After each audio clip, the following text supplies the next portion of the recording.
know. Usually have to wait until that starts. See? Now you go.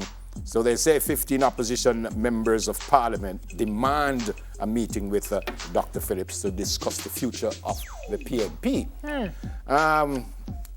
But then there are some folks who are saying they are throwing their support again behind Dr. Phillips. So how many members of parliament on the PNP side? I don't know. It was what, 32, 31 or something? It's about 30. 63 now, but I don't remember the split. I think it's a very narrow margin Yeah, for so the JP, I would so maybe suspect one. it's about Yeah. 30. So if 15 say they want a meeting, that means only 15 would be supporting him. So what is the issue, they say?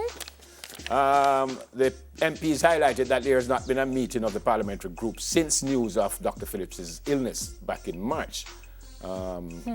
And Dr. Phillips responded to say that because of the pandemic, that has prevented the holding of meetings. He also said he would ask the General Secretary, Mr. Robinson, to make contact with Mr. Bunting, who was one of the signatories to the letter, to convene a parliamentary group meeting at the earliest possible time. So. Well, this is interesting. The story is from, the source is not, the Gleaner. This says, our news team was told yesterday that the letter was a preemptive strike against Phillips's team, which has been holding, quote, secret meetings with his supporters to agree on an interim opposition leader as he goes through treatment.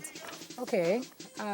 By the way, if you're interested, Mr. Bunting, Mr. Golden, Mr. Dr. Campbell, Michael Stewart, Luther Buchanan, Ian Hales, Colin Fagan, Derek Kelly, Mr. Thwaites, Deacon Thwaites, Robert Pickersgill, Angela Brown-Burke, Fenton Ferguson, Noel Arscott, Richard Azan, and Evan Redman are the members who signed the letter. This will be the last thing they need right now, eh? Definitely. Because, we're clocking in. People are already surmising about election and so on. Yeah. Unity is what the PNP needs now, not this.